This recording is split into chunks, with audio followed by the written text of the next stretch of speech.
Hi hello friends, কেমন আছেন সবাই? আশা করি ভালো আছেন। আজকের যে ভিডিও দেখাচ্ছি ওটা হচ্ছে রক্তদান শিবির। কাঁথি বাজারের মধ্য দিয়ে যাচ্ছিলাম, দেখলাম যে কাঁথি বাজার ব্যবসায়ী সমিতির উদ্যোগে ব্রহ্মাণ্যদেব মন্দির দেশপ্রাণ সরণি, যেটা কাঁথি বাজারের মধ্যে আছে, আপনারা সবাই চেনেন জানেন, ওই ব্রহ্মাণ্যদেব মন্দিরে রক্তদান শিবিরের আয়োজন চলছিল। ওইখানে রাস্তা দিয়ে যাচ্ছিলাম, দেখলাম সবাই রক্তদান করছে, তাই আমারও মনে হলো যে ঢুকে রক্তদান করি। তাই বাইকটা থামিয়ে ওর পাশে, রাস্তার পাশে মন্দিরের ভিতর গেলাম। গিয়ে যখন দেখি অনেকে রক্তদান করছে, খুব ভালো লাগলো। আমিও এক্সাইটেড, কারণ হচ্ছে আগে কখনো দিইনি।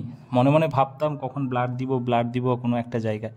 আজকে একটা হঠাৎ সুযোগও হয়ে গেল, মনে হলো না আজকেই দিয়ে দিই। তাই ঢুকে প্রথমে দেখলাম পেপার ওয়ার্কের কাজ চলছে। প্রথমে গিয়ে ওয়েট করার পরে 75 কেজি ওয়েট এলো আমার।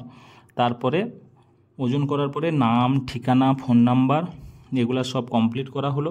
এইটা কমপ্লিট করার পরে তারপরে আমাকে কাগজ দিলেন। ওখানে পরিচালনায় যিনারা ছিলেন ওনারা ফর্ম ফিল আপ করে আমাকে ডাক্তারবাবুর কাছে পাঠালেন। ওখানে গিয়ে দেখলাম যে অনেকে লাইনে আছেন ডাক্তারবাবুর কাছে। পরে আমার একটু পরে চান্স পেলাম, আমি একটু পরে তারপরে গেলাম ডাক্তারবাবুর কাছে, বসলাম। ডাক্তারবাবু আমাকে প্রথমে জিজ্ঞেস করলেন কিছু খেয়েছি কি না। বললাম হ্যাঁ খেয়ে এসেছি 5-7 মিনিট আগে। কী খেয়েছেন? আমি বললাম ডিমের অমলেট, চা খেয়ে এসেছি। দিয়ে উনি বললেন ঠিক আছে। তারপরে ওনারা চেক করলেন, ব্লাড প্রেশার চেক করলেন, আর পরপর জিজ্ঞেস করতে থাকলেন ফর্মালিটিস। ওনারা ডাক্তারবাবু যিনি ছিলেন ওনার ওই ফর্মে কিছু কিছু টিক মেরে যাচ্ছিলেন। একবার জিজ্ঞেস করলেন তার মধ্যে যে কোনো দিন কুকুর কামড়েছে কিনা আমাকে। আমি বললাম না, কামড়ায়নি। আর কোনো অপারেশন হয়েছে কিনা শরীরে আমার, বললাম না হয়নি। দিয়ে বললেন আচ্ছা ঠিক আছে। দিয়ে আবার একজন ম্যাডামের কাছে পাঠালেন।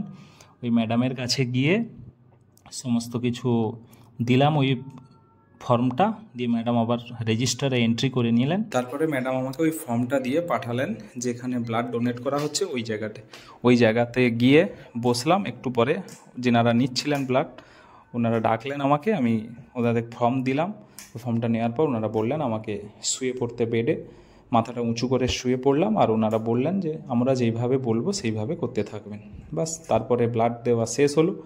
দিয়ে আমাকে রেস্টের জায়গায় পাঠালেন, বসে রেস্ট করলাম কিছুক্ষণ রেস্ট, প্রায় আধ ঘন্টা মতো রেস্ট করেছিলাম। রেস্ট করার পরে ওনারা ওই ব্যবসায়ী সমিতির পক্ষ থেকে আমাদের যেনারা যতজন রক্তদান করছিলেন সবাইকে গিফট দিলেন, সাথে খাবার কুপন দিলেন। ওই কুপন নিয়ে আমরা খাবার খেয়ে যাওয়ার জন্য অনুরোধ করলেন। আমরা তারপরে ওইখান থেকে বেরিয়ে এলাম। ভিডিওটি যদি ভালো লেগে থাকে আপনারা লাইক, কমেন্ট, শেয়ার করবেন।